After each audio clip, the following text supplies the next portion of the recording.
She spilled wine on the wrong man at a party.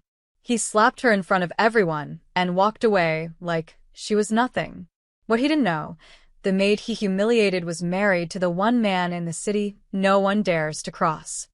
The crystal chandeliers of the Skyfall Grand Hotel cast diamonds of light across the marble floor, but Lena Martinez wasn't looking up. She never did at these events.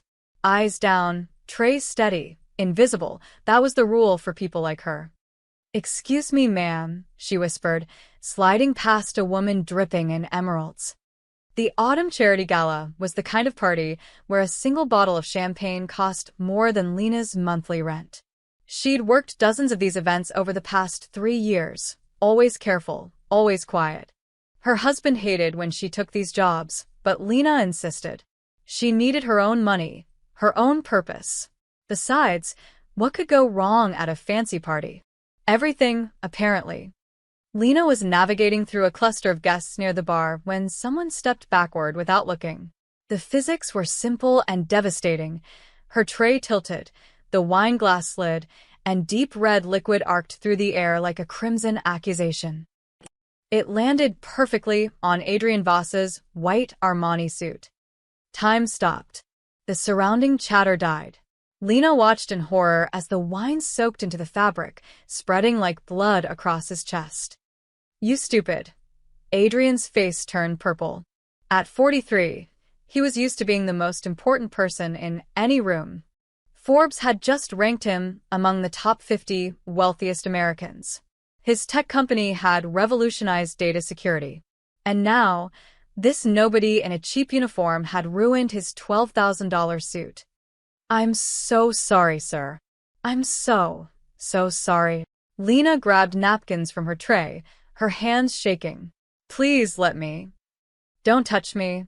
Adrian's voice cracked like a whip. The entire ballroom was watching now. Phones were definitely recording. Lena felt her face burning as she tried to dab at the stain. Her manager would fire her for this. She needed this job. The bookstore where she worked mornings barely paid anything, and Dante had been insisting she didn't need to work at all, but she couldn't just sit at home. "I said, don't touch me." Adrian shoved her hands away. Lena stumbled backward. "Sir, please, I can get club soda. I can fix." "Fix it? This suit cost more than you make in a year." Adrian's eyes were cold, calculating her worth and finding it negligible. "Do you have any idea who I am?" "I know, Mr. Voss, I'm sorry." "Sorry doesn't cut it. You people are all the same. Careless. Worthless." He grabbed her wrist, his fingers digging in hard enough to hurt. "What's your name? I'm going to make sure you never work in this city again." Lena's heart hammered. "Please, sir. It was an accident." Someone stepped back and the slap came out of nowhere. Adrian's palm connected with her cheek, with a crack that echoed through the silent ballroom. Lena's head snapped to the side. The pain was sharp, but the humiliation was worse. 300 people watched her stumble, watched tears spring to her eyes, watched her become nothing. "That's for ruining my evening," Adrian said, his voice dripping with contempt. "Now get out of my sight." Lena pressed her hand to her burning cheek. She wanted to say something, to defend herself, but her voice had abandoned her. Through the blur of tears, she saw her manager rushing over, apologizing profusely to Adrian. Saw the guests whispering behind their hands. Saw phones pointed at her like weapons. She ran. The hotel corridors blurred past as she fled toward the service exit. Behind her, she heard her manager calling her name, but she couldn't stop. She burst through the back door into the alley, the cool October air hitting her face like a splash of water. Lena leaned against the brick wall, trying to catch her breath. Her cheek throbbed. Her wrist ached where he'd grabbed her. But worse than any physical pain was the memory of how small he'd made her feel. How powerless. She fumbled for her phone with shaking hands. She should call her friend Maria. She should call the police. Though what would they do? Rich men didn't face consequences for slapping maids. She should. Her phone buzzed. Unknown number. Lena almost didn't answer, but something made her swipe accept. "Hello. Mrs. Rinaldi." The voice was rough, unfamiliar. "We have a situation." Lena's blood went cold. Nobody called her that. Ever. She'd gone back to using Martinez for work, for everything public. Rinaldi was a name that carried weight she didn't want to feel. "Who is this?" Carlo, ma M. "I'm one of your husband's associates. He sent me to make sure you're safe." "I don't understand. How did you?" "The video went live 3 minutes ago, ma'am. It's already got 500,000 views." Lena's legs gave out. She slid down the wall until she was sitting on the cold pavement. "What video?" "Of what happened inside. Someone posted it to Twitter." Mr. Rinaldi saw it. "Oh God. Oh no. Is he?" Lena couldn't finish the question. "He's asking if you're hurt, ma'am." Before Lena could respond, her phone buzzed with an incoming call. Dante. Her husband. The man she'd married 4 years ago in a small ceremony that only 3 people attended. The man who'd retired from his family's business 2 years ago because she'd asked him to, because she couldn't live with what that business was. The man who had just seen a video of his wife being slapped in front of hundreds of people. Lena answered. "Dante. Are you safe?" His voice was controlled, too controlled. She knew that tone. It was the one he used when he was fighting every instinct he had. I'm okay. "I'm outside." "It's fine, it was just." "I saw the video, baby. I need you to listen carefully. Carlo is nearby. He's going to drive you home. Don't talk to anyone. Don't go back inside. Just come home. Dante, please. We'll talk when you get here." A pause. "I love you. You know that, right?" "I know," Lena's voice cracked. "Please don't do anything. It was an accident.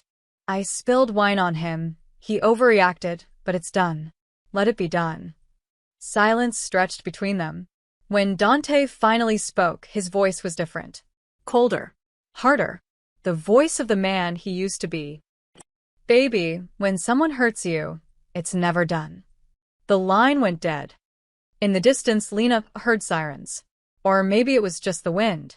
She looked up at the glittering windows of the Skyfall Grand Hotel, where Adrian Voss was probably already back to enjoying his party, having forgotten the maid he'd humiliated.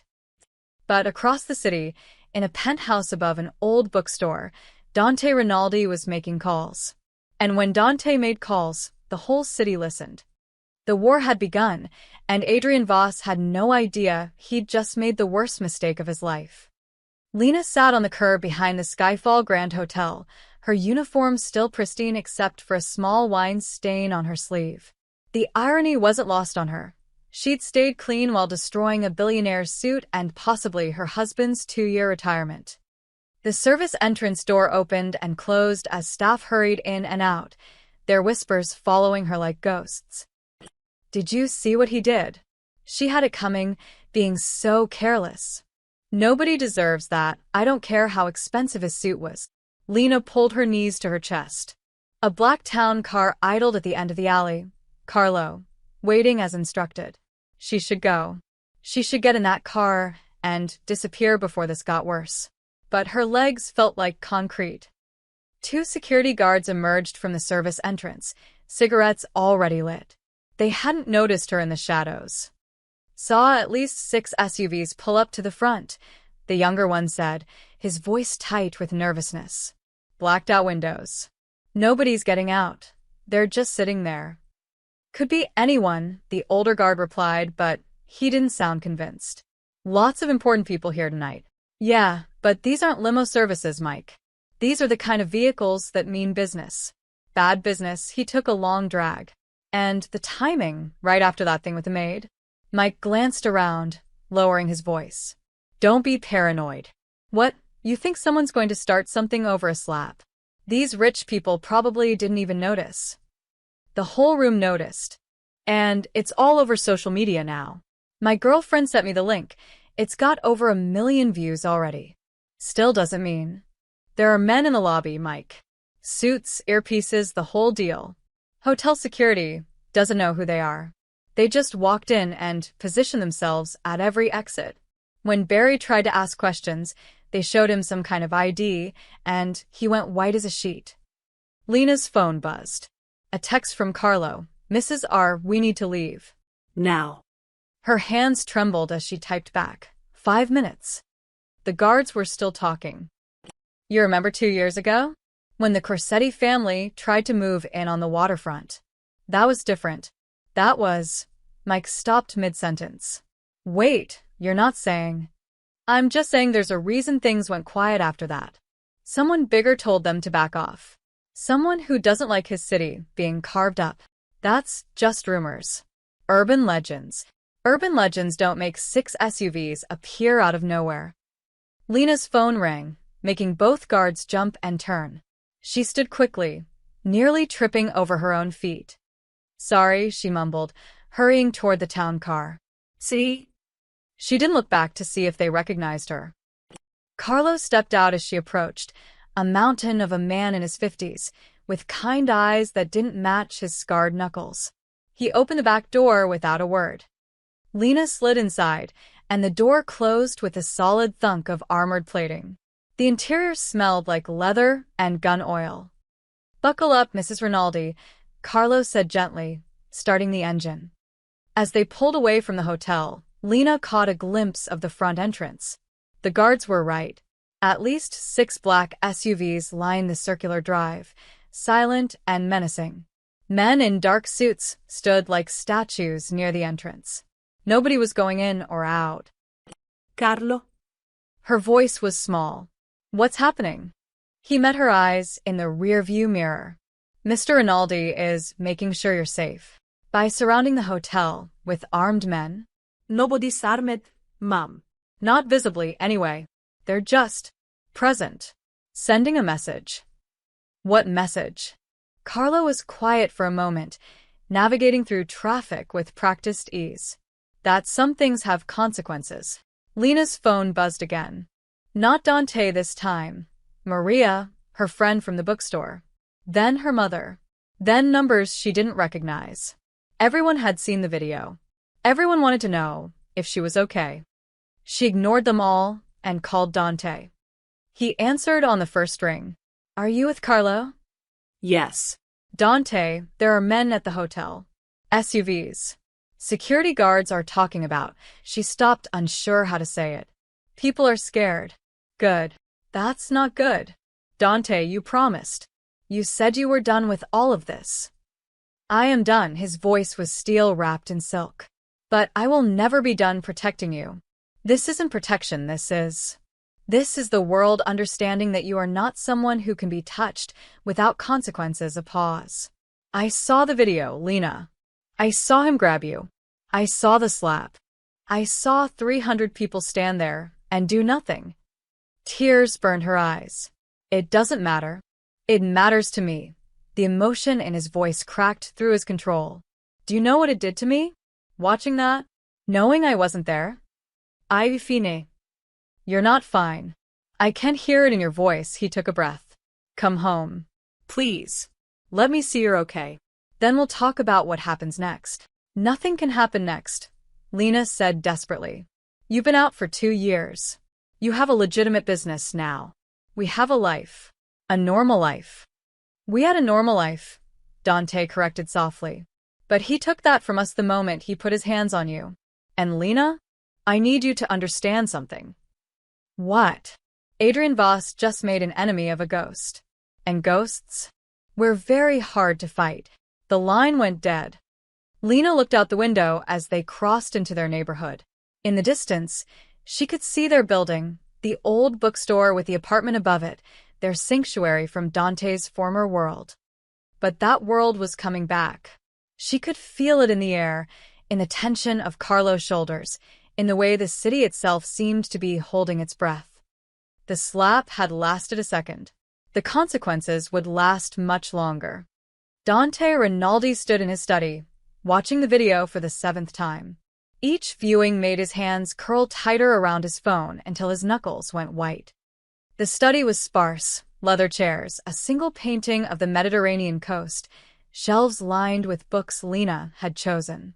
Nothing that hinted at what he used to be. He designed it that way.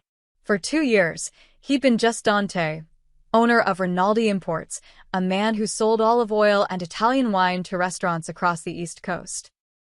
But that man died the moment he watched Adrian Voss's hand connect with his wife's face. The door opened. Marco Salvetti entered, closing it softly behind him. At 62, Marco had been with the Rinaldi family for 4 decades. He taught Dante everything: how to read people, how to move money, how to make problems disappear. He'd also been the hardest to convince when Dante announced his retirement. "The men are in position," Marco said. "No movement from Voss yet. He's still at the party." "Of course he is." Dante's voice was hollow. "Why would he leave?" He slapped a maid. Probably doesn't remember her face. Marco moved to the window, overlooking the city. The video has 3 million views now. It's trending nationally. People are angry.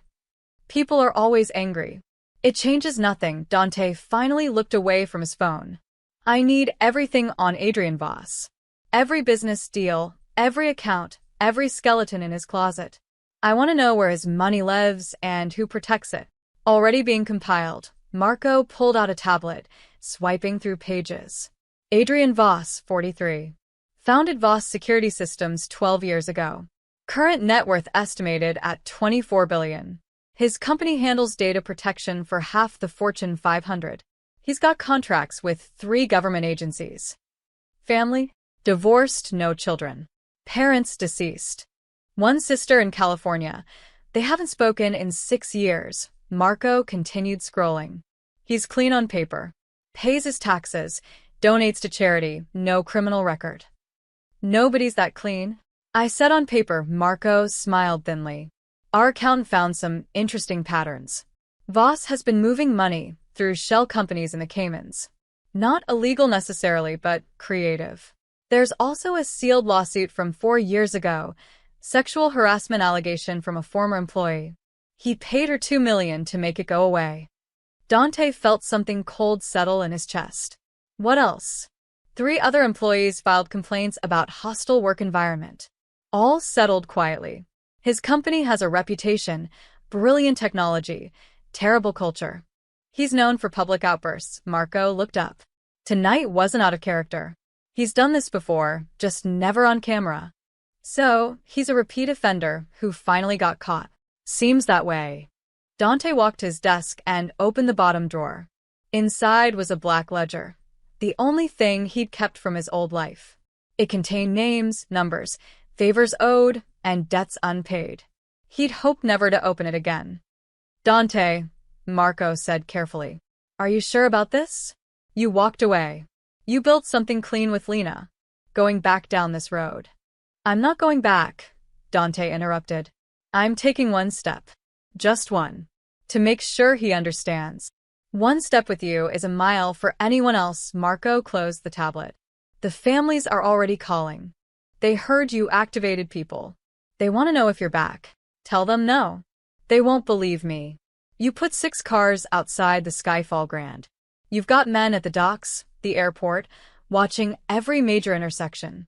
You froze movement in 3 districts just by making phone calls." Marco's voice was gentle but firm. "That's not a step. That's an earthquake." Dante's jaw tightened. "Then let them feel it. Let everyone feel it. I don't care about territory or business or any of the old games. But I need them to know that Lena is untouchable. She was always untouchable. You made sure of that when you married her." Clearly the message wasn't received. Dante pulled out his phone again, pulling up a contact he hadn't called in 2 years. Tommy Chun, the best information broker on the East Coast. "If I have to remind this city who I am, I will. But this ends with Voss understanding, not with him in the ground. And if he doesn't take the hint, then I'll speak louder." Marco was quiet for a long moment. "Lena won't like this. I know," the admission hurt. "But I can't be the man who does nothing. I tried that life, Marco. I tried being invisible. And look what happened. Some arrogant billionaire thinks he can put his hands on my wife because she's wearing an apron. So, what's the play?" Dante opened the ledger, running his finger down a list of names. "Start with his money. Call David Chen at Metropolitan Bank. He owes us from the Brooklyn dock situation. Have him flag Voss's accounts for suspicious activity. Nothing illegal, just inconvenient. That'll take an hour. Good. Then contact his major investors. Remind them that Voss might not be the stable business partner they thought. Plant seeds of doubt. Make them ask questions. And the customs delay on his shipment. How did you? Dante stopped, almost smiling. You're already 3 steps ahead. 4, actually. I've got someone ready to talk to the Transportation Safety Board about those government contracts. Purely routine audit. Of course, Marco's expression was neutral.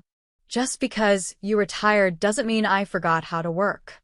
Dante felt the old machinery clicking into place, the network of favors and fears that he'd spent 15 years building. It felt familiar, comfortable, and that terrified him. Keep it subtle, he said. I want him uncomfortable, not destroyed. Not yet. Understood. Marco headed for the door, then paused. For what it's worth.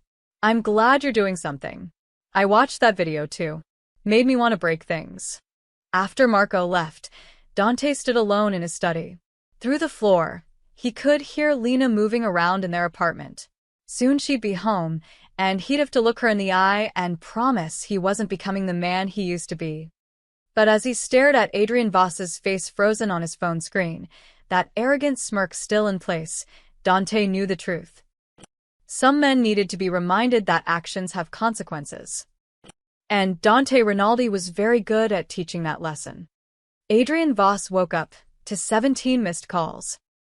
He squinted at his phone, head pounding from last night's champagne. The gala had been a triumph, until that clumsy maid ruined his suit.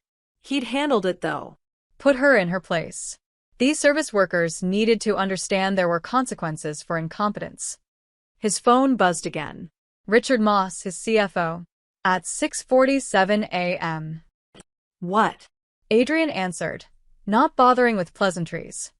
We have a problem. Richard's voice was strained. Multiple problems, actually. Where are you? Home. What's going on? Get to the office. Now. Don't talk to anyone on the way. The line went dead. Adrian sat up, unease creeping through his hangover. Richard didn't panic. The man had been his CFO for 8 years, had navigated 3 recessions and 2 federal audits without breaking a sweat. Whatever this was, it was serious. 40 minutes later, Adrian strode into Voss Tower, coffee in hand. His assistant Jennifer practically lunged at him from her desk. Mr. Voss, thank God. Richard is in your office with the legal team. The phone hasn't stopped ringing. And she hesitated. Have you seen the news? What news? She turned her monitor toward him. The headline made his coffee taste like ash. Tech billionaire caught on camera assaulting worker at charity event. The video played on loop. Him grabbing the maid. Her terrified face. The slap echoing through the ballroom. From this angle, with the audio clear, he looked like a monster. 3 million views. 10,000 comments. All of them hostile. Sir, your PR team has been trying to reach you. Adrian didn't wait for the rest. He stormed into his office where Richard sat with 3 lawyers, all of them looking like they'd aged a decade overnight. Tell me, Adrian demanded. Richard stood, his normally composed face drawn tight. At 4 a.m., Metropolitan Bank flagged your primary business account for suspicious activity.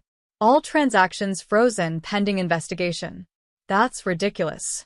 I've banked with them for 12 years. It gets worse.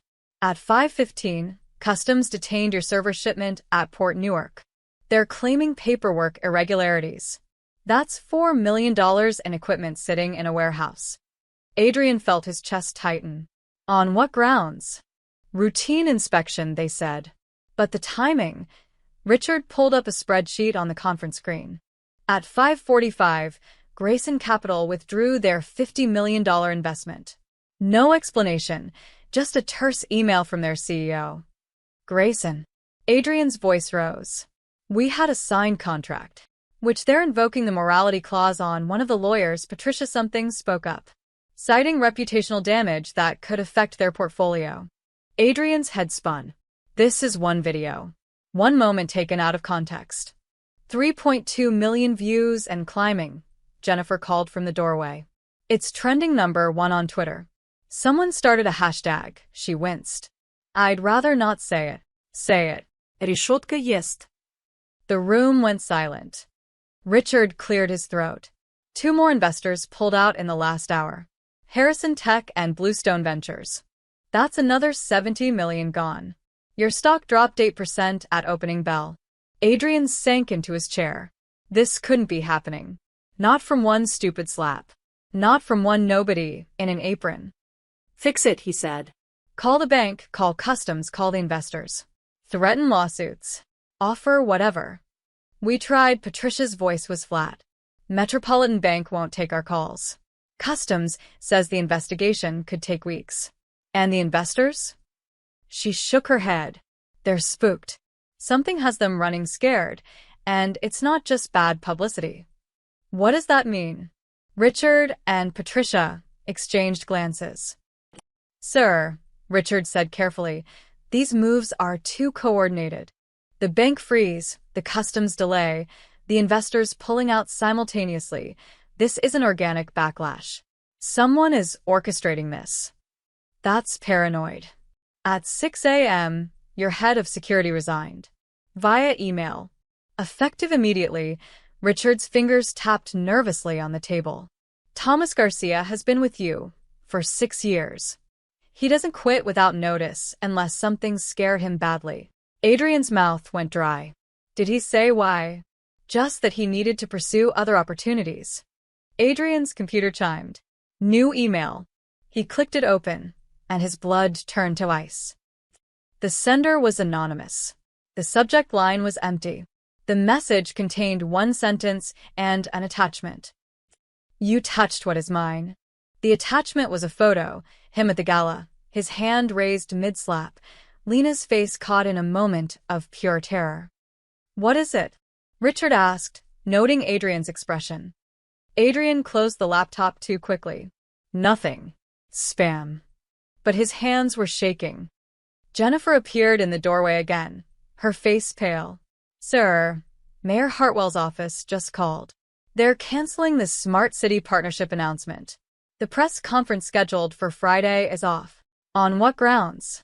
They said they need to reassess their partnerships in light of recent events. That partnership was worth $200 million over 5 years. Adrian had spent 18 months negotiating it. Richard stood. Adrian, I need you to listen carefully. In the last 3 hours, you've lost access to your operating capital, had a major shipment detained, lost $120 million in investments, your security chief quit, and the mayor dropped you like radioactive waste. This isn't random. This is systematic. You think someone's targeting me?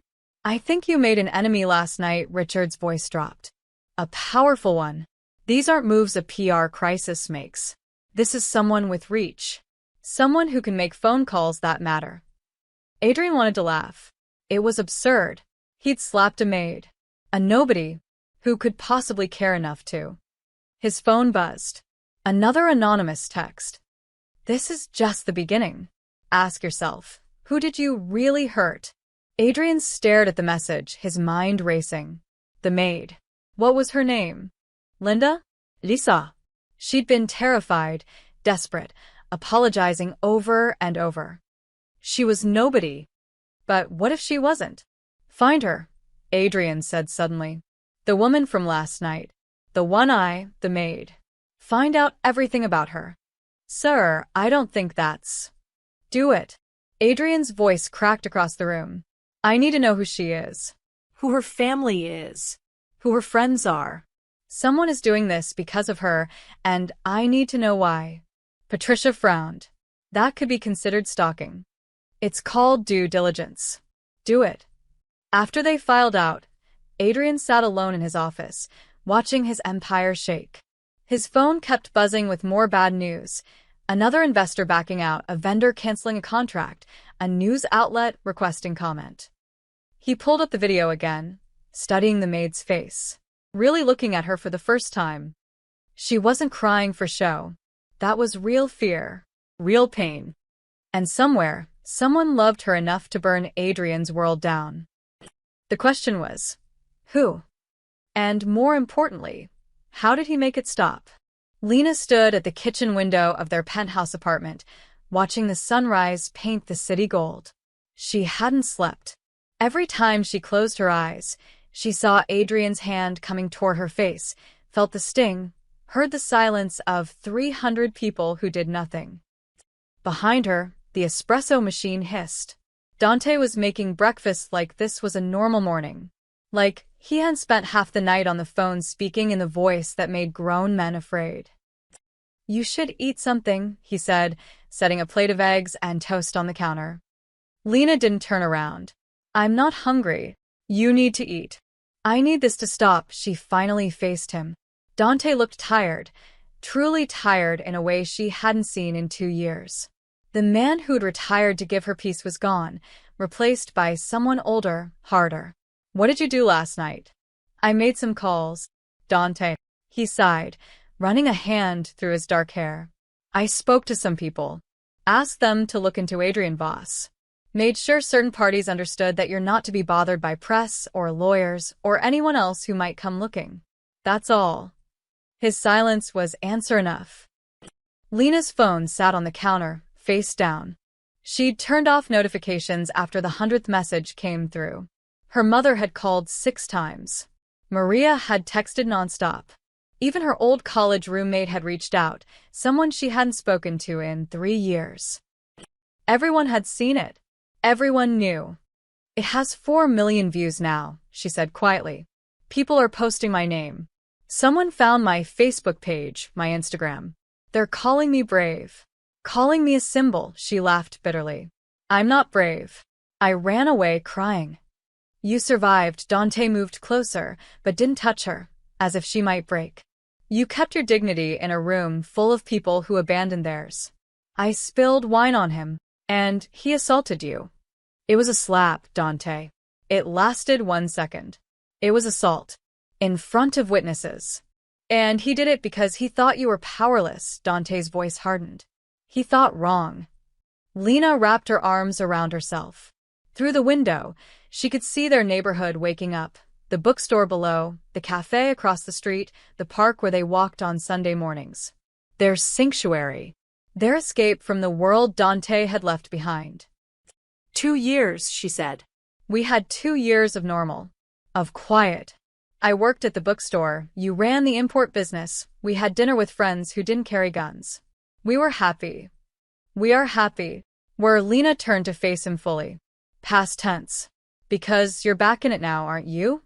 Making calls, pulling strings, doing whatever it is you're doing to Adrian Voss." Dante's jaw tightened. "He put his hands on you. So, you're what? Destroying his life? His business? Is that the plan?" "I'm making sure he understands. That I'm married to a mafia boss?" Lena's voice rose. "That's what you want him to know? That I'm not just Lena Martinez who works at a bookstore and volunteers at the shelter, but Lena Rinaldi whose husband can make people disappear? I would never."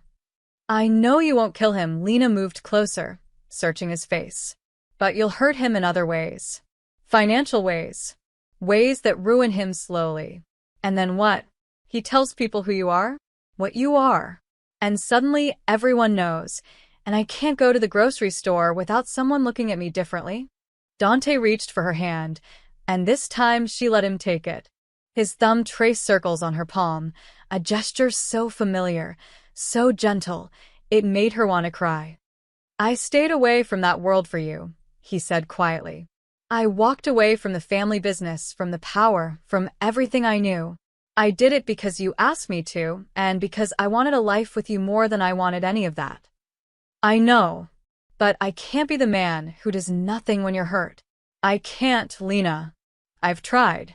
I spent all last night trying to talk myself down, to be reasonable, to let the law handle it." His voice cracked.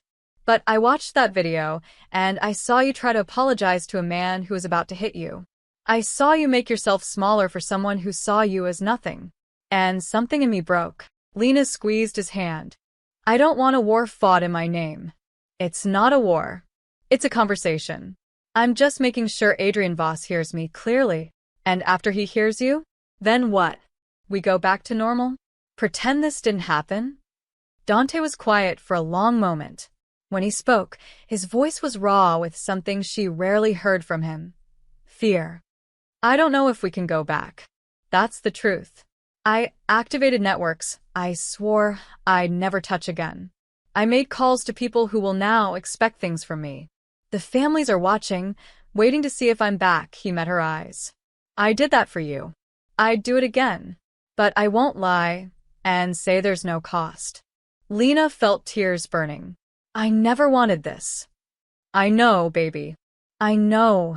He pulled her close, and she let herself lean into his chest, feeling his heartbeat steady against her cheek. But we can't undo it. All we can do is decide how it ends. How does it end? With him understanding what he did. With him making it right somehow. And then, Dante's arms tightened around her. Then I try to go back to being just Dante again. The man who sells olive oil and reads in bed with his wife and doesn't make the city hold its breath. Can you do that? I have to. Because losing you would destroy me worse than losing any empire. They stood there in the morning light, holding each other like survivors of a storm that wasn't over yet. Below them, the city moved on, unaware that in this quiet apartment, a woman was trying to hold back a tide of violence with nothing but love and hope. Lena pulled back to look at him. Promise me something. Anything. Whatever you do to him, whatever consequences he faces, let it be about justice, not revenge. Let it be about making sure no one else gets slapped for spilling wine. Not about satisfying old instincts. Dante studied her face, and she saw the war in his eyes. The man he was versus the man he'd been. Finally, he nodded. I promise. But Lena? Yeah. He doesn't get to walk away like nothing happened. Some things demand answers. I know, she kissed him softly. Just don't lose yourself getting them.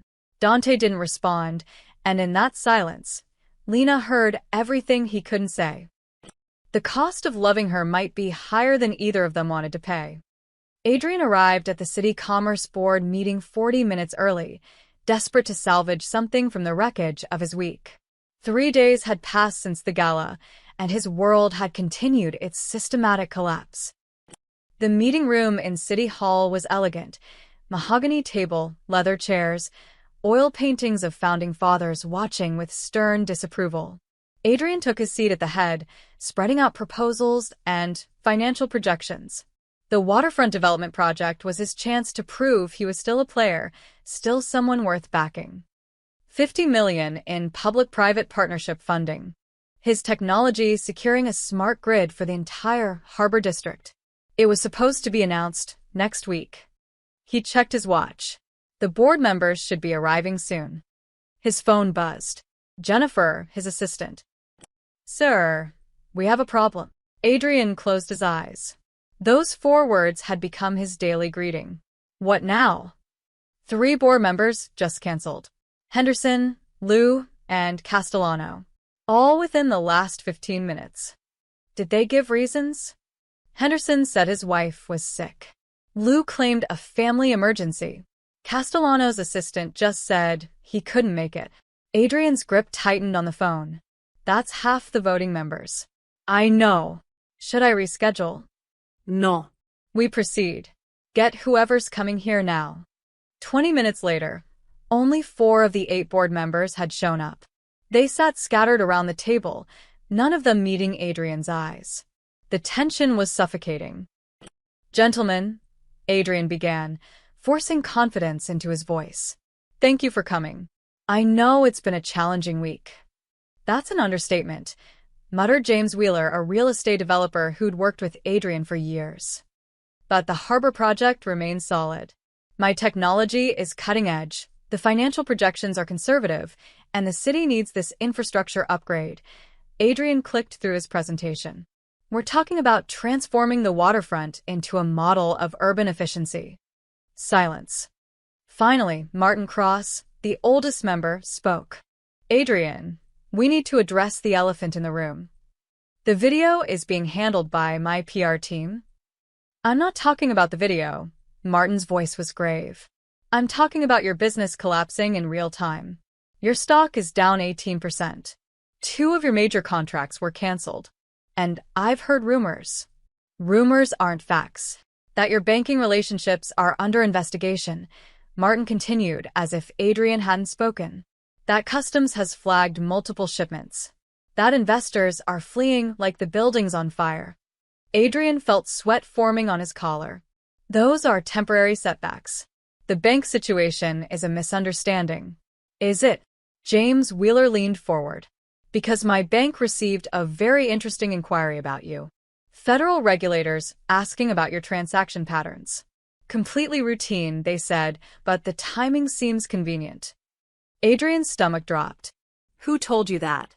My banker, who's been my friend for 20 years, James's expression was unreadable. He also mentioned that someone very influential had questions about your business practices.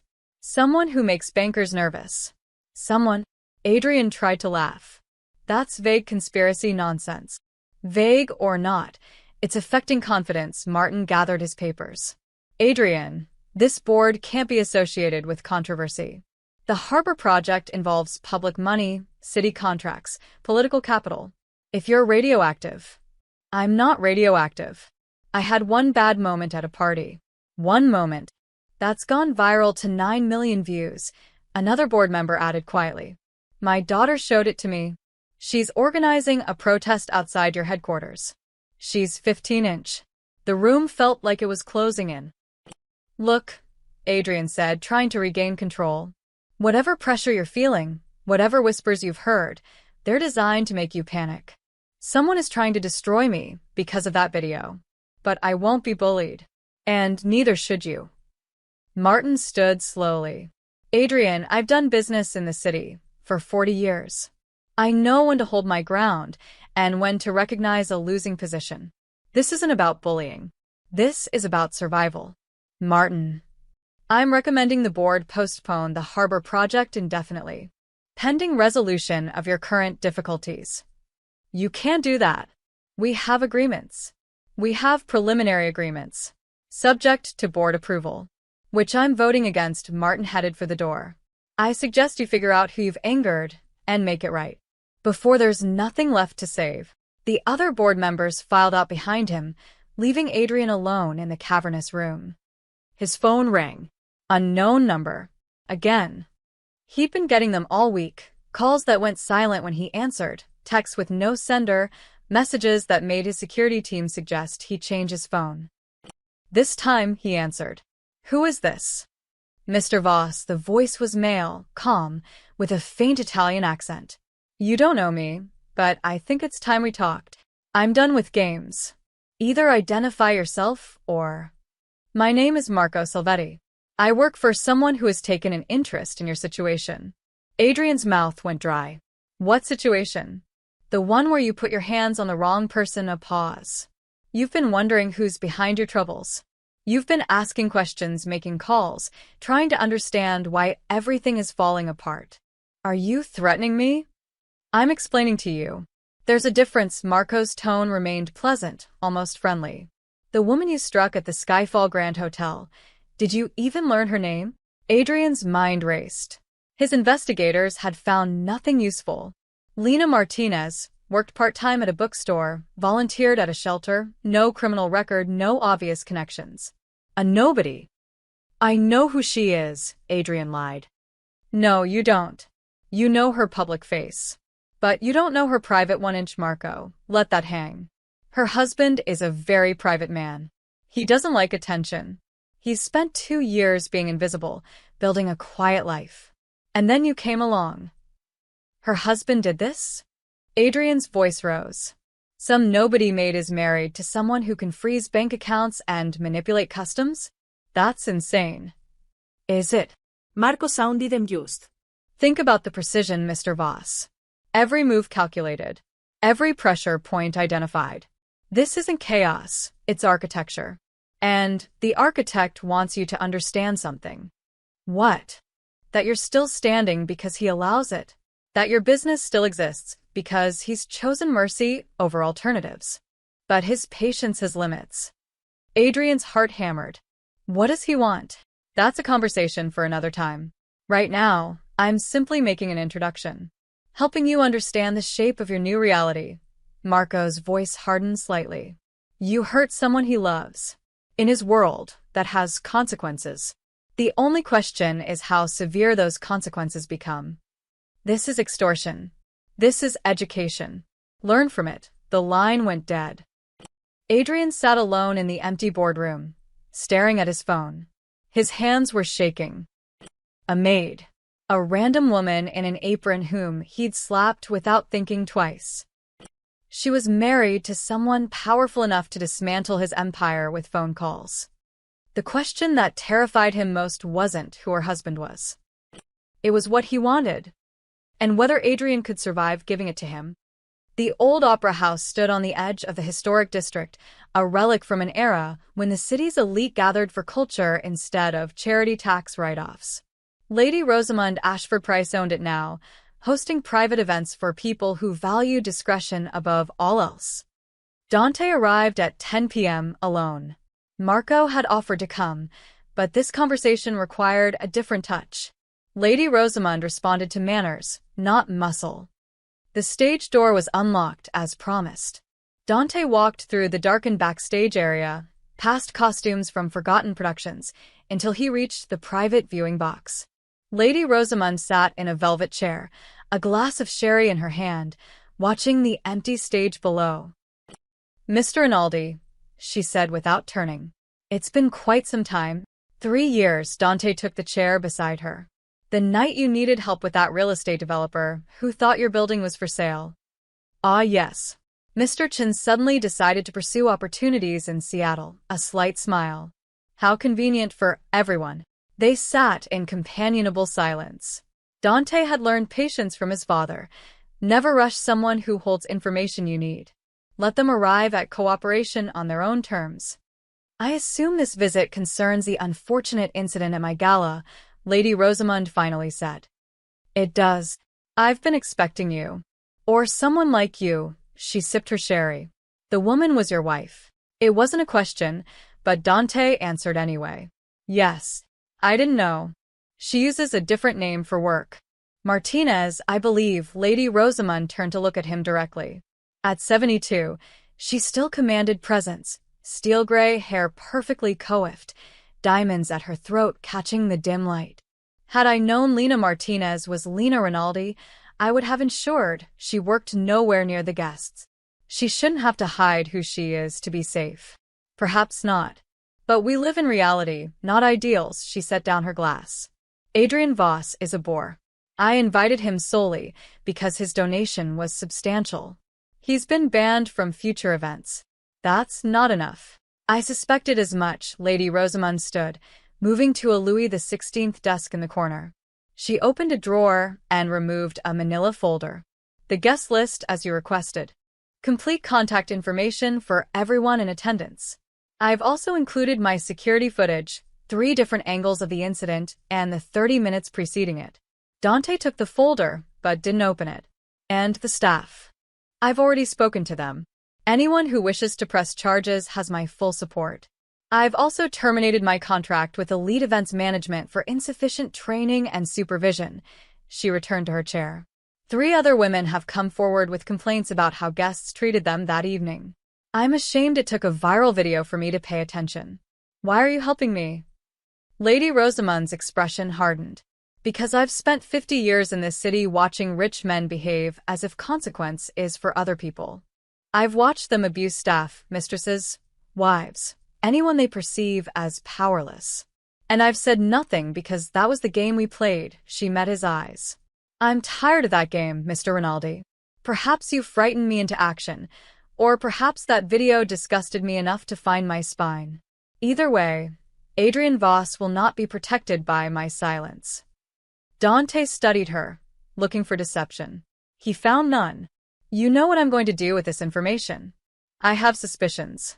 Though I prefer not to know details, she picked up her sherry again. I will say this. Adrian is not well liked among the elite. He's new money, crude, thinks wealth equals refinement. You won't find many defenders if his empire continues to crumble. Good to know. However, she continued, the families are watching. Your reappearance has not gone unnoticed. There are whispers that Dante Rinaldi has returned to the game. I haven't. Haven't you? Lady Rosamund's smile was knowing. You've activated networks dormant for 2 years. You've demonstrated reach that extends into banking, customs, city government. Men with power are suddenly afraid. That sounds very much like the game to me. Dante stood, folder in hand. This is personal. When it's resolved, I'm done. Personal matters often have public consequences. Be careful, Mr. Rinaldi. The city has enjoyed peace during your retirement. If you staying active means a return to the old ways, she trailed off meaningfully. It won't. I have no interest in territory or tribute or any of it. I just need Adrian Voss to understand what he did. And then I go back to selling olive oil. Lady Rosamund laughed, genuine and surprised. You almost sound like you believe that. Dante moved toward the door, then paused. The catering staff that night. Make sure they're compensated. Lena would want that. Already done. Double pay for emotional distress. With a formal apology from my office, Lady Rosamund stood as well. Your wife has become something of a folk hero, you know.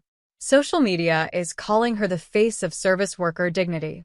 There's a fundraiser to help her with legal fees, though I suspect she won't need them. She won't accept charity. I thought as much. A woman of principle, Lady Rosamund walked Dante to the door. Give her my regards. And tell her that if she ever needs employment, she has a standing offer here. Proper employment, in management, away from guests who lack basic human decency. I'll tell her. She won't take it, but I'll tell her. As Dante reached the exit, Lady Rosamund called out one more time. Mr. Rinaldi? That video has 13 million views now. The world is watching what happens next. Whatever you do, make sure it's something your wife can live with. Dante nodded and disappeared into the night. Outside, Marco waited in the car, engine idling. She cooperated? Marco asked as Dante slid into the passenger seat. Completely. Guest list, security footage, everything. Dante opened the folder, scanning names. Politicians, business leaders, old money, new money, the entire power structure of the city had watched his wife get slapped and done nothing. What now? Now we let them know they were complicit. Each one of them. Dante's finger stopped on a name. Starting with the mayor. He was standing 6 feet away when it happened. I saw him in the footage, saw him look away. He canceled the Smart City partnership with Voss. Because we made him nervous, not because it was right. Dante closed the folder. I want a meeting. Friendly. Just a conversation about civic responsibility and moral courage. Marcos Maid. He's not going to like that. He doesn't have to like it. He just has to listen. Dante looked out at the opera house, its elegant facade hiding so many secrets. Lady Rosamund was right about one thing. The city is watching. We need to make sure they see the right message. Which is that silence in the face of cruelty is its own form of violence. And that kind of violence has consequences too. Marco pulled into traffic, heading back toward their part of town. Behind them, the opera house faded into darkness, another stage where power played its eternal games. But Dante wasn't playing anymore. He was teaching. And the lesson had just begun. The Riverside Community Shelter sat in the old industrial district, a converted warehouse where Lena volunteered 3 mornings a week.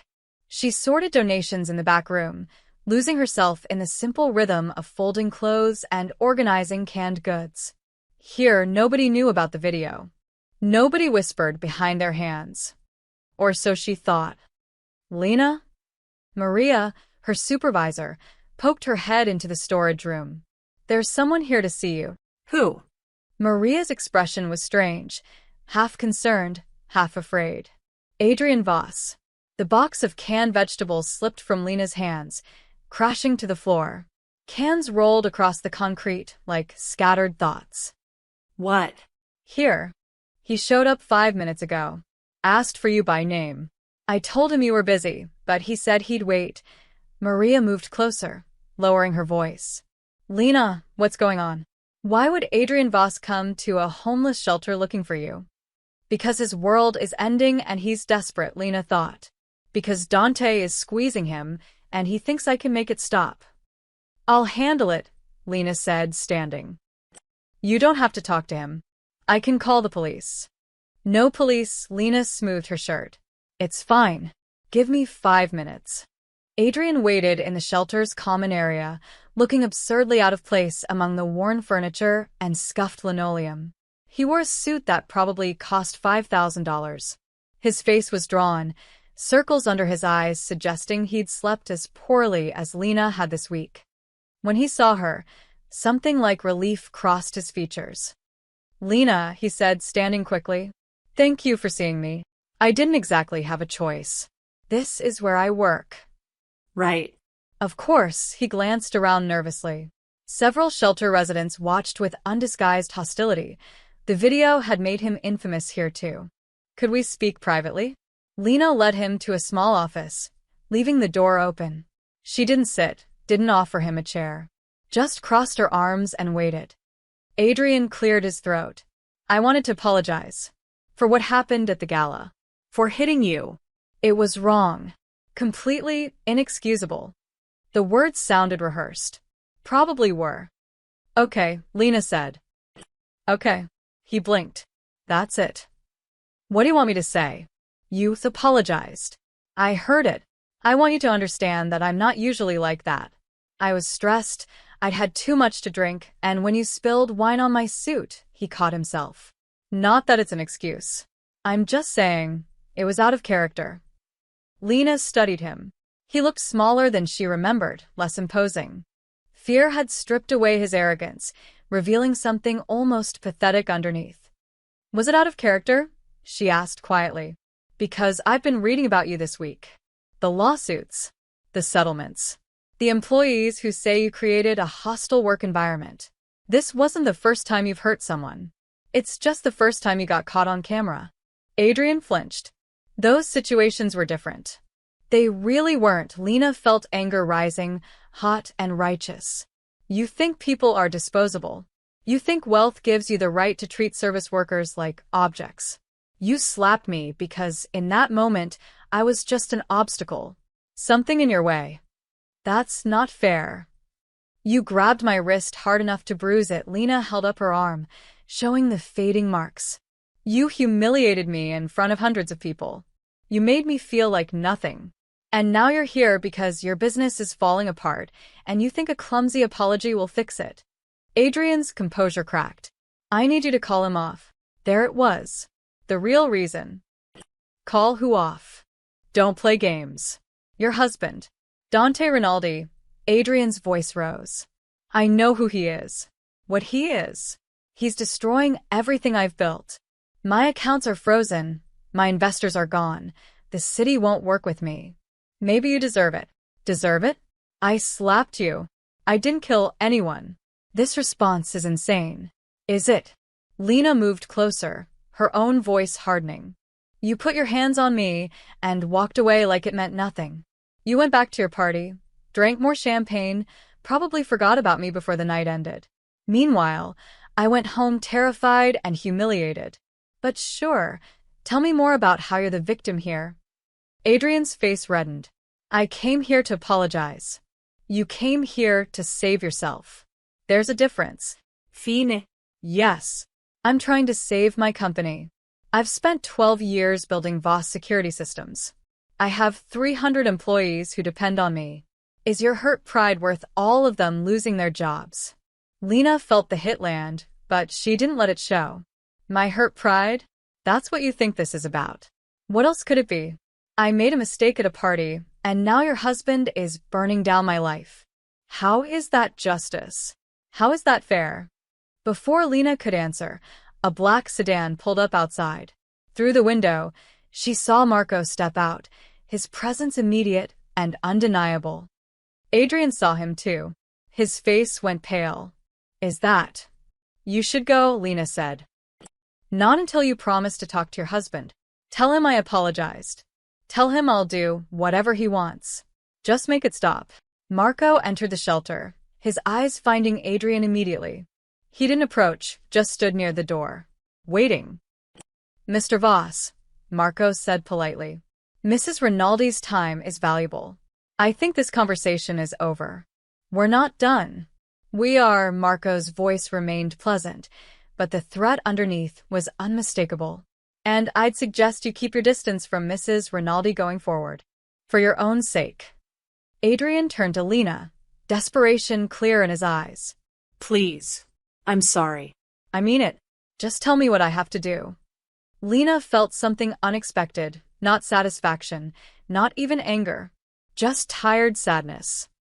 I can't control what my husband does, she said quietly. Just like you couldn't control yourself that night. Actions have consequences, Mr. Voss. Maybe it's time you learned that. Adrian opened his mouth, closed it, then walked toward the exit. At the door, he turned back one more time. The woman who spilled wine, he said. That could have been anyone. I want you to know, I don't even remember what you look like from that night. You were just there. And that's the point, isn't it? I didn't see you as a person. No, Lena agreed. You didn't. I see you now, his voice cracked. For what it's worth. He left. Marco lingered, his expression apologetic. Mr. Rinaldi didn't send me to intimidate him, Marco said. I was just making sure you were safe. I know, Lena sank into a chair, suddenly exhausted. Marco, how does this end? That's up to your husband. And maybe up to Mr. Voss. What does Dante want from him? Marco was quiet for a moment. Understanding. Accountability. Assurance it never happens again to anyone. He moved toward the door. But between you and me, I think what he really wants is impossible. What's that? To undo the moment you got hurt. Since he can't have that, he'll settle for making sure Adrian Voss never forgets it. After Marco left, Lena sat alone in the office, listening to the shelter's familiar sounds. She thought about Adrian's face, the fear in his eyes, the way he'd finally seen her as human. It should have felt like victory. Instead, it just felt heavy. Over the next 48 hours, Adrian watched his empire continue its systematic dismantling. Wednesday morning, his lead software engineer quit via email, accepting a position with a competitor at twice the salary. By noon, 3 more engineers had followed. His HR director reported whispers of a coordinated recruitment effort. Someone was actively poaching his talent.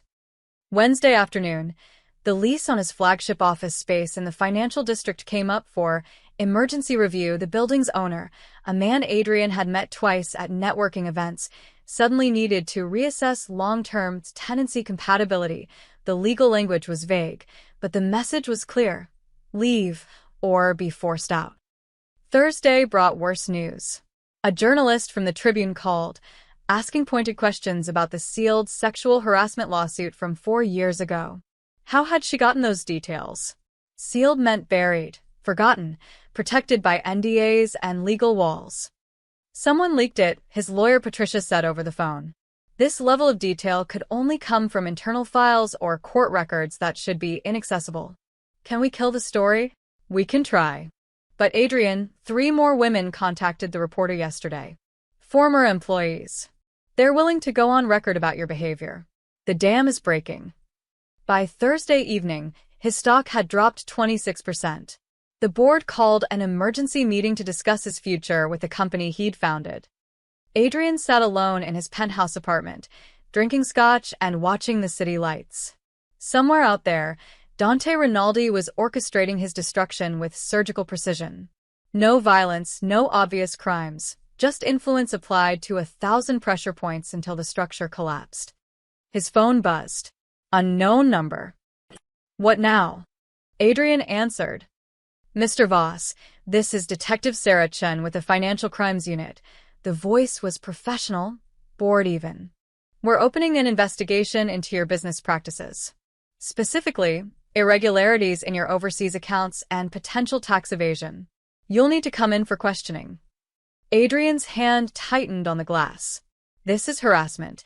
This is due diligence. We received credible information suggesting. From who? Dante Rinaldi. Silence on the line. I'm not familiar with that name, sir. Can you come in tomorrow at 9 a.m.? Or should we send officers to collect you? After she hung up, Adrian hurled his glass across the room. It shattered against the window, scotch running down the glass like tears. Across the city, the ripple effects were being felt everywhere. At Metropolitan Bank, senior management held closed-door meetings about their Adrian Voss exposure. Someone, nobody would say who, had suggested that continuing to bank Voss might affect their other high-value relationships. 3 major depositors had quietly inquired about the bank's association with controversial clients. The mayor's office fielded hundreds of calls demanding to know why he'd been photographed at the gala, standing nearby when the assault occurred, doing nothing. His chief of staff drafted 3 different statements before giving up. There was no good answer. At the Skyfall Grand Hotel, the general manager fired the events coordinator who'd hired elite events management. The viral video had been watched 20 million times. Hashtag boycott Skyfall was trending. Reservations were down 18%. Elite events management lost 4 major contracts in 2 days. Their CEO issued a public statement condemning Adrian's behavior and announcing new staff protection protocols, but the damage was done. Meanwhile, Lena became an accidental icon. A GoFundMe created by strangers to support the Skyfall Maid reached $200,000 before Lena even knew it existed. Labor rights organizations invited her to speak at rallies. A lawyer offered pro bono representation if she wanted to sue Adrian or the hotel. Maria showed her the headlines during their shift at the shelter. The woman who stood up to power, Maria read from her phone. How one maid's humiliation became a movement for service worker rights. I didn't do anything, Lena protested. I got slapped and ran away crying. You survived. You're still here. And somehow, your story made people pay attention. Maria scrolled through more articles.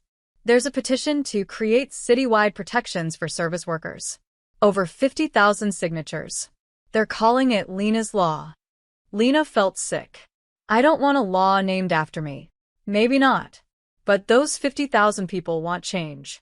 They're tired of watching wealthy people abuse workers without consequences. Maria set down her phone.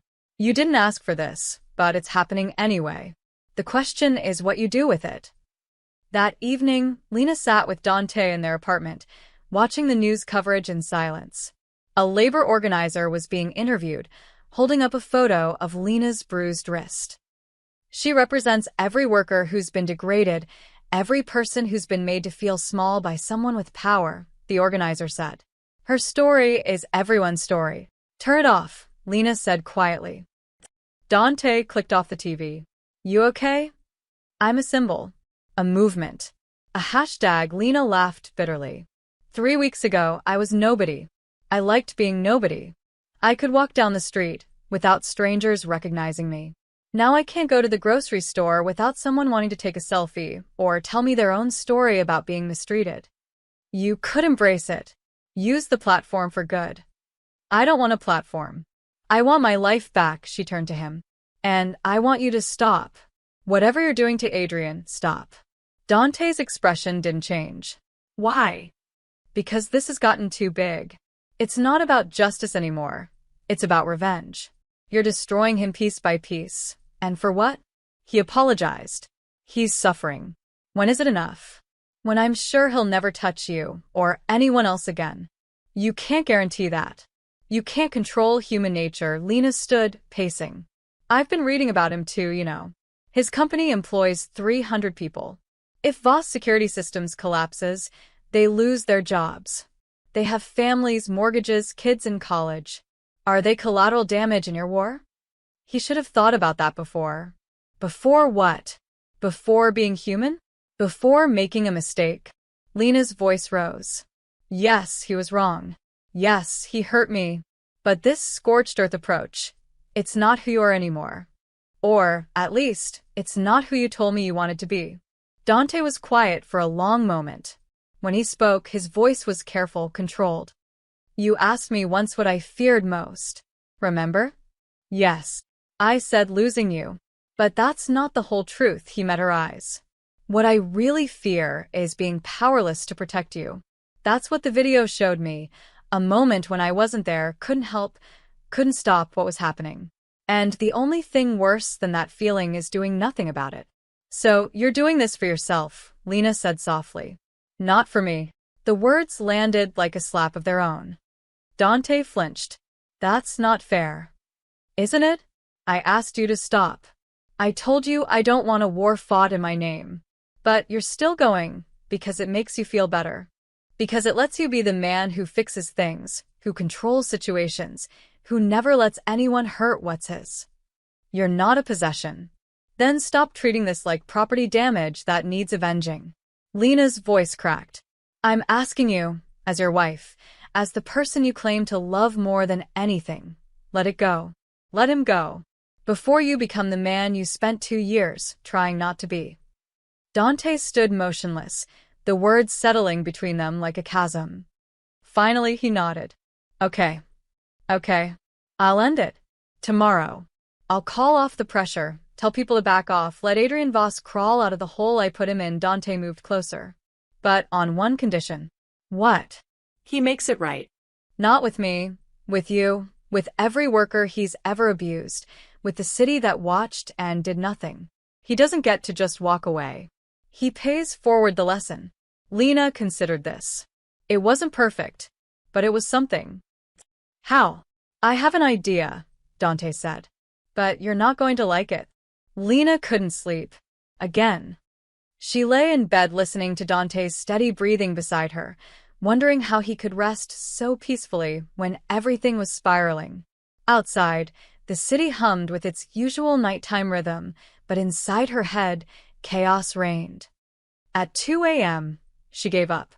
She slipped out of bed and went to the living room, curling up on the window seat that overlooked the street. The bookstore below was dark, closed hours ago. A few late-night stragglers walked past, heading home from bars or night shifts. Normal people, living normal lives. She'd wanted that so badly.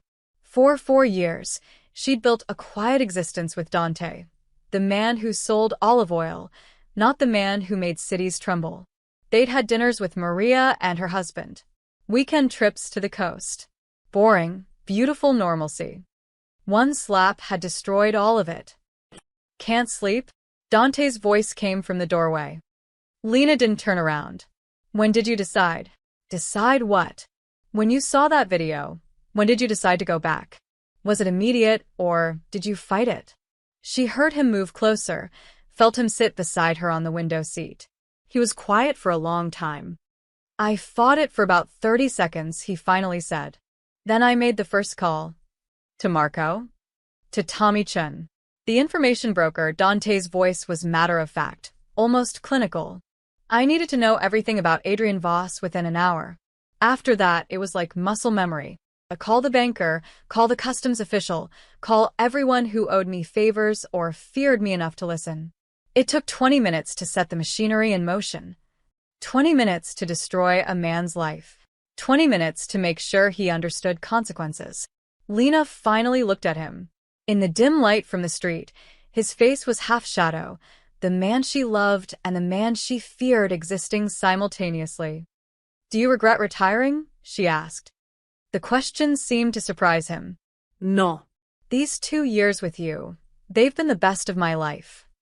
But I was pretending. The admission came out raw. I thought I could just walk away from who I was, what I knew how to do. I thought love and imported olives would be enough. And they were, until they weren't. When I got hurt. When you got hurt, he confirmed. And I realized that all that power I'd set aside, it was still there. Dormant but not gone. Like a language you don't speak for years, but suddenly remember when you need it. Lena pulled her knees to her chest. I need you to be honest with me about something. Always. These past 2 years, were you happy? Or were you just waiting? Dante turned to face her fully. I was happy. That's the truth. Every morning waking up next to you, every dinner we cooked together, every stupid argument about which movie to watch, I was happy. Happier than I'd ever been. Then why does it feel like you slipped back so easily? Because the skills don't disappear, Lena. The instincts don't fade. He took her hand. When I saw that video, my first thought wasn't I should call the police or I should hire a lawyer. It was, I know exactly how to hurt him, and I know exactly who to call to make it happen. That's who I am. That's what 30 years in this life teaches you. I don't want you to be that person. I know. And I've tried not to be. But here's what I realized this week. He paused, choosing words carefully. I can't erase my past. I can't unknow what I know or undo the connections I've made. The best I can do is choose when and why to use them. And you chose to use them for revenge. I chose to use them to protect you. There's a difference. Is there? Lena's voice rose. Because from where I'm sitting, this looks like the same game you played before. Territory, power, making examples of people who cross you. It's not the same, isn't it?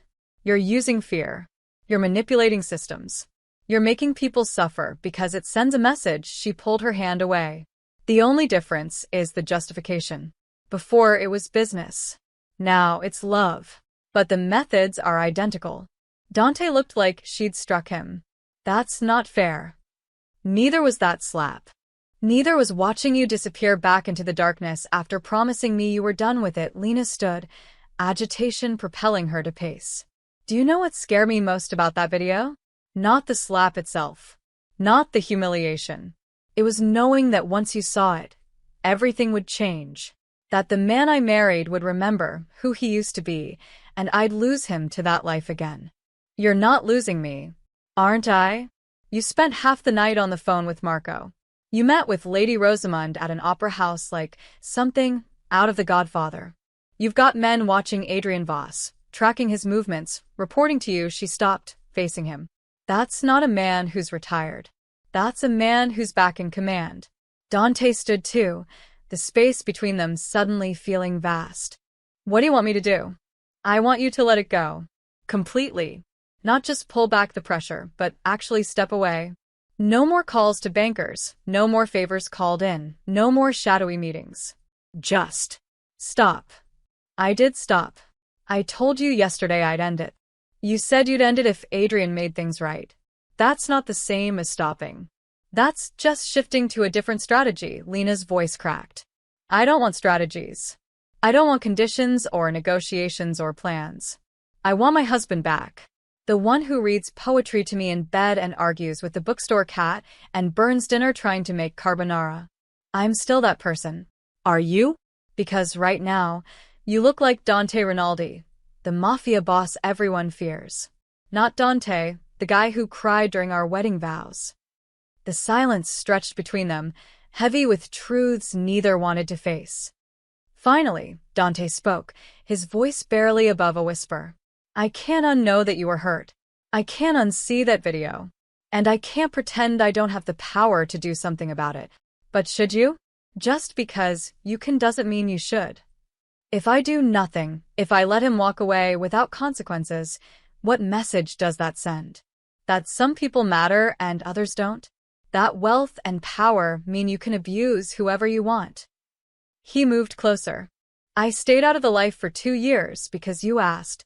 I walked away from everything I knew because I loved you more. But I won't apologize for protecting you. I won't. I'm not asking you to apologize. I'm asking you to trust that the world has other mechanisms for justice besides you. Lena's eyes filled with tears. I'm asking you to have faith that Adrian facing public shame, losing investors, getting investigated, that maybe that's enough. That maybe the system, broken as it is, might actually work this time. And if it doesn't, then we live with it. Together. As people who don't control everything. Dante reached for her, and this time, she let him pull her close. She felt his heart beating against her cheek, fast and unsteady. I was so scared, he said into her hair. When I saw that video, I was terrified in a way I haven't been since I was a kid. Not for me, for you. That you'd been in danger, and I wasn't there. That you'd been hurt, and I couldn't stop it. I know. And doing nothing, letting it go unpunished, it feels like accepting that I can't protect you. That I'm powerless. And I don't know how to be powerless when it comes to you. Lena pulled back to look at him. That's what love is sometimes. Being powerless. Trusting the other person to survive without you fixing everything. I don't know if I can do that. Then learn. She cupped his face in her hands. Because if you can't, if you keep slipping back into this world every time something goes wrong, we don't have a future. I won't be the excuse you use to justify becoming the man you promised me you'd stop being. The words hung between them like an ultimatum, because that's what they were. Dante closed his eyes, and when he opened them, they were wet. Okay. Okay. I'll stop. Completely. No conditions, no demands that Adrian do anything. I'll make the calls tomorrow, tell everyone to back off, let whatever happens happen without my interference. His voice shook. But Lena, you have to understand, this might be the hardest thing you've ever asked me to do. I know, but I'm asking anyway. They stood together in the early morning darkness, holding each other like survivors of a storm that wasn't quite over. Outside, the city began to wake, and somewhere in it, Adrian Voss slept fitfully, unaware that his reprieve was coming. Not through victory, but through love. The kind of love that demands we become better than our instincts tell us to be. Adrian received the message at 7 a.m. Coordinates to a waterfront warehouse, a time, 8 p.m., and a single instruction: come alone. He knew better than to ignore it. All day, he tried to work, but his hands shook too badly to type. He called his lawyer, his security consultant, even considered calling the police. But what would he say? That a ghost was summoning him to a warehouse? That a man who didn't officially exist wanted a meeting? By evening, Adrian stood outside the address, watching the sunset paint the harbor in shades of blood orange. The warehouse was old, probably abandoned. Broken windows, rusted corrugated metal, the smell of salt and decay. He checked his phone one last time. Still had signal. He'd texted his lawyer the address with instructions to call the police if he didn't check in by 10. It wouldn't matter. If Dante Rinaldi wanted him dead, lawyers and cops couldn't save him. Adrian walked inside. The warehouse was empty except for a single light hanging from the ceiling, illuminating a cleared space in the center. 2 chairs faced each other. In one sat a man Adrian had never seen but immediately recognized, not from photographs, because there weren't any recent ones, but from the way he carried himself. Absolute certainty. Complete control. Dante Rinaldi was younger than Adrian expected, maybe 40. Dark hair graying at the temples, wearing a simple black shirt and jeans. He could have been anyone: a teacher, an accountant, a bookstore owner. But his eyes told a different story. Old eyes. Tired eyes. Dangerous eyes. Sit, Dante said. Not a request. Adrian sat, hating how his legs trembled. You're probably wondering if I'm going to hurt you, Dante continued, his voice conversational. The thought crossed my mind. I'm not. Dante leaned back in his chair. Violence is easy. It's also temporary. Pain fades. Bruises heal. I need you to understand something that lasts. I already understand. I'm sorry for what I did. You went to the shelter. Apologized to my wife. Very performative. Dante's tone didn't change, but something hardened in his expression. You told her you don't remember what she looks like from that night.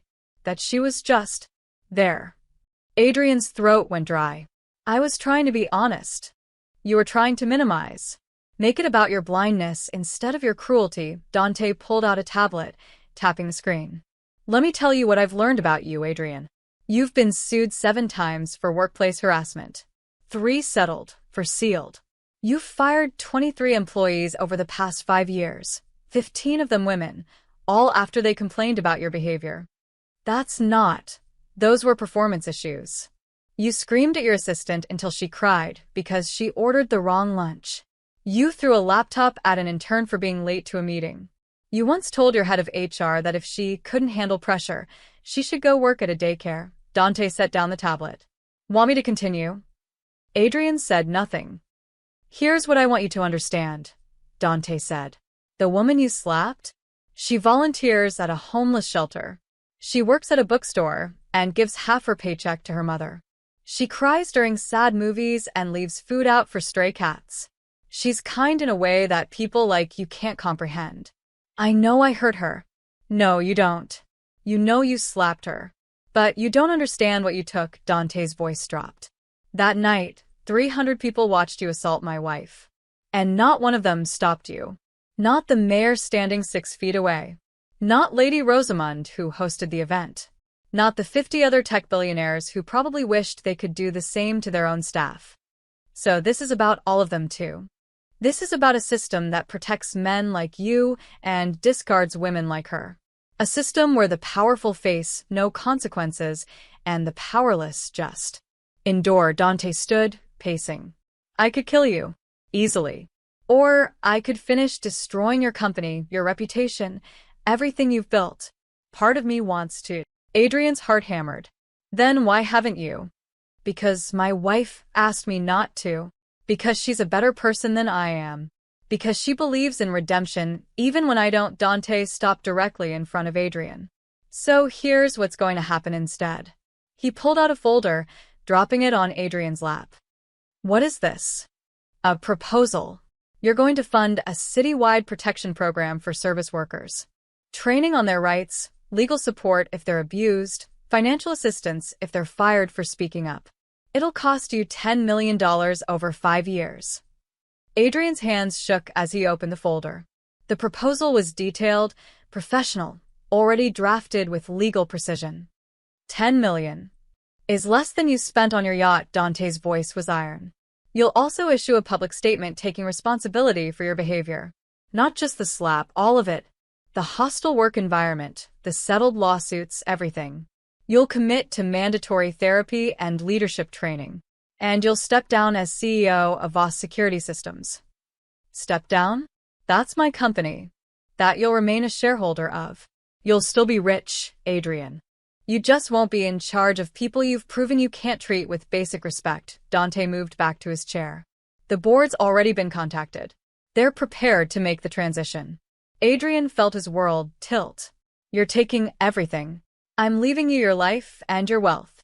What I'm taking is your power over others. There's a difference. And if I refuse? Dante's smile was cold. Then I stop being merciful. The criminal investigation into your finances continues. The sealed lawsuits get unsealed. Every woman you've harassed gets a call from a very good lawyer offering pro bono representation. Your company doesn't just lose you, it collapses entirely. 300 people lose their jobs, and it's on you. Adrian stared at the folder. $10 million. Public humiliation. Losing his CEO position. But he'd still be alive, still be wealthy, still have options. Why are you doing this? He asked. The protection program, the public accountability. Why do you care? Because my wife does. She doesn't want revenge. She wants to make sure what happened to her doesn't happen to anyone else. She wants systemic change, not just personal satisfaction. Dante's expression softened slightly. I'm a bad man who loves a good woman. This is me trying to be worthy of that love. Adrian looked up. You really love her. More than anything in this world. Which is why you're still breathing. Dante leaned forward. Let me be very clear, Adrian. You're alive because Lena asked me to let you live. The program exists because she wants to help others. But the fear you feel right now, the understanding that your life could end with a word from me, that's mine. That's the part one need you to remember. I'll remember. Good. Dante stood, heading for the door. You have 48 hours to sign the paperwork and draft your statement. Marco will be your point of contact. And Adrian? Yeah. If you ever come near my wife again, if you even breathe in her direction, mercy ends. I don't care what she asks. I don't care about redemption or second chances. You'll just disappear. Understood? Adrian nodded, not trusting his voice. After Dante left, Adrian sat alone in the warehouse, staring at the folder in his lap. The light swung slightly overhead, casting moving shadows. He thought about the maid, Lena, and how he'd dismissed her so completely that night. How he'd seen her as nothing. She was everything to someone, and that someone had just offered him a choice between destruction and redemption. Adrian opened the folder and began to read. Outside, Dante sat in his car, hands gripping the steering wheel. Marco waited in the driver's seat. You okay, boss? I almost killed him, Dante said quietly. In there, listening to him minimize what he did, watching him try to negotiate. I wanted to break his neck. But you didn't. No. Because I promised Lena. Dante released the wheel, flexing his fingers. Is this mercy or weakness, Marco? It's love, Marco said simply. Which is stronger than either.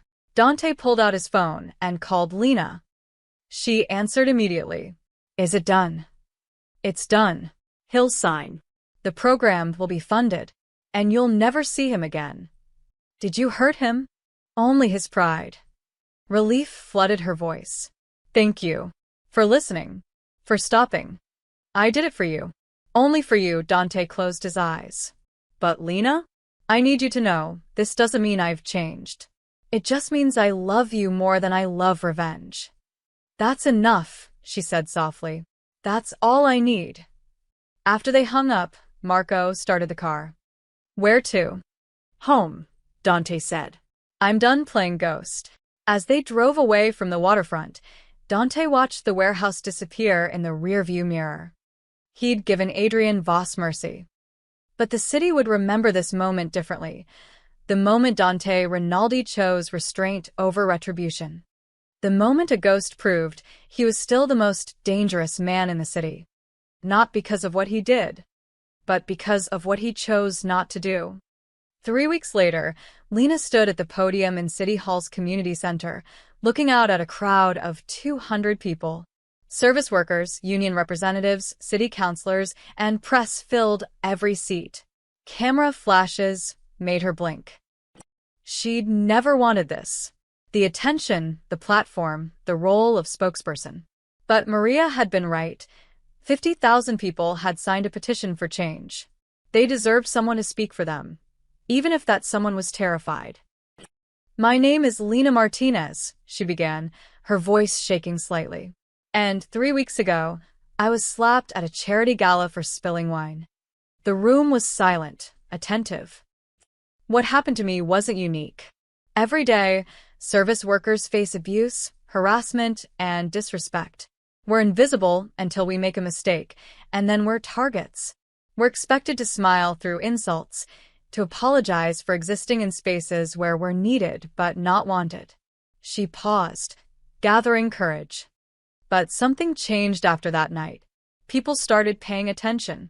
They started asking why this happens and what we can do to stop it. Lena gestured to the banner behind her.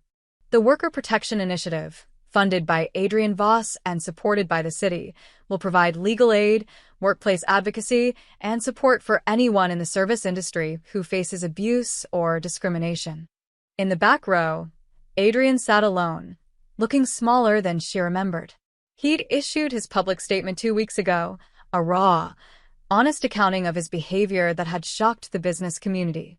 He'd stepped down as CEO, entered therapy, and made the first of his 5 annual payments to the program.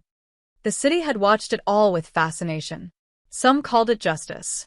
Others called it extortion. But everyone agreed, something had shifted in the balance of power. This program exists because people demanded change, Lena continued. Because silence and tolerance of abuse are no longer acceptable. Because every worker deserves dignity, regardless of their position. She looked directly at Adrian. He met her eyes, then nodded slightly, acknowledgement, not forgiveness. That would take time if it came at all. I'm honored to serve as the director of this initiative. And I promise that every person who reaches out will be heard, supported, and protected. The applause was thunderous. After the press conference, Lena escaped to a quiet corridor. She leaned against the wall, exhaling slowly. Her hands were still trembling from the adrenaline. You did good. Dante appeared from a side door, keeping his distance. He'd stayed hidden during the event as promised. This was her moment, not his. I almost threw up halfway through. You looked confident. Strong. He moved closer. I'm proud of you. Lena studied him. He looked different lately, lighter somehow, like a burden had been lifted. The calls had stopped. Marco only came by to deliver business reports about the import company. The shadows that had followed them for weeks had retreated. Are you really done? She asked. Truly. I'm trying to be. Dante took her hand. The families have been disappointed. They thought my return was permanent. I've had to make it very clear that I'm retired. How clear? Let's just say I had some difficult conversations. But they understand now. Dante Rinaldi is out of the game. What happened with Adrian Voss was personal, not a return to business. He squeezed her hand. Though the city still remembers. That's the part one can't undo. Maybe that's not a bad thing. What do you mean? Lena pulled him toward the window, overlooking the city. You spent 2 years trying to be invisible. But maybe the answer isn't invisibility. It's choosing when and how to be visible. You used your influence for something good. You could do that again without going back to the old ways. You want me to be some kind of reformed vigilante. I want you to be yourself. The man who knows how to move systems, who understands power, who can make things happen. Just use it for the right reasons. She leaned against him. You can't unknow what you know, but you can choose what you do with it. Dante was quiet, processing. That's a very optimistic view. I'm an optimistic person. You married me knowing that. He laughed, the sound genuine and warm. I did. And I'd do it again. Across town in his modest apartment, he'd sold the penthouse. Adrian watched the press conference on his laptop. Lena's words echoed in his mind. Every worker deserves dignity, regardless of their position. He'd never thought about it before. Dignity. It had been a given for him, automatic and unquestioned. For others, it was something they had to fight for, defend, constantly prove they deserved. His therapist had asked him yesterday, "What do you want your legacy to be?" Adrian hadn't had an answer then. But watching Lena speak with such conviction, knowing his money was helping build something meaningful, maybe that was a start. He'd never be celebrated for what he'd done. The statement had cost him friendships, business relationships, respect in certain circles. But it had also freed him from the weight of pretending. His phone buzzed. A text from his sister in California, the first she'd sent in 6 years. I saw your statement. I'm proud of you for finally owning your shit. Maybe we can talk sometime. Adrian stared at the message, feeling something unexpected. Hope. That evening, Dante and Lena walked through their neighborhood, anonymous in the crowd. The bookstore was preparing for evening hours, the cafe across the street had its usual line, and the park was filled with people enjoying the autumn weather. Normal, Lena said, smiling. Normalish, Dante corrected. The whispers haven't completely stopped. Let them whisper. We know the truth. They reached their building and climbed the stairs to their apartment. Inside, everything was exactly as they'd left it. Books scattered on the coffee table, dishes in the sink, the cat they'd adopted last week sleeping on the couch. Home. I've been thinking, Dante said as they settled in for the evening, about what you said at City Hall. Using influence for good. Yeah. Marco mentioned that the Labor Rights Coalition is having trouble with a landlord who's illegally evicting low-income tenants. They've tried legal channels, but he has connections, keeps blocking them. Lena turned to look at him. And I might know someone who knows someone. No threats, no violence. Just making sure the right people understand that illegal evictions have consequences. That's using your old network. For the right reasons, Dante said. Like you suggested. Lena considered this. It was a slippery slope, she knew. Each right reason could lead to another, could blur the lines they'd worked so hard to draw. But doing nothing, watching people suffer when he had the power to help, that had its own cost. Okay, she said finally, but on one condition. What's that? We make decisions together. If you're going to use your influence, I'm part of the conversation. No more solitary midnight calls to Marco. Dante smiled. Deal. They shook on it, then Lena laughed at the formality. Dante pulled her close, and they stood together in their small apartment, looking out at the city that had watched their story unfold. Somewhere below, people were finishing dinner shifts, cleaning hotel rooms, parking cars for wealthy guests. They moved through the world largely unseen, doing the work that kept the city running. But things were changing. Slowly, imperfectly, but changing. Because one woman had been slapped, and her husband had reminded the city that actions have consequences. Because mercy could be more powerful than vengeance. Because love could demand both justice and restraint. The elites whispered that Dante had let Adrian Voss live only because Lena asked. They were right, but they missed the deeper truth. In that choice, Dante had proven something far more important than his power. He'd proven his humanity. And in the shadows of the city, his name regained its old weight, not as a tyrant, but as a man whose loyalty was absolute when it came to his wife. A man who could destroy you with a phone call, or save you with the same. A man who chose to be a ghost when it suited him, and a guardian when it mattered. The most dangerous kind of man, one who knew his own power and chose carefully when to use it. Dante Rinaldi had retired from the Mafia. But he would never retire from protecting the woman he loved, or the city she wanted to make better. And that, the city learned, was enough to keep everyone honest. The end.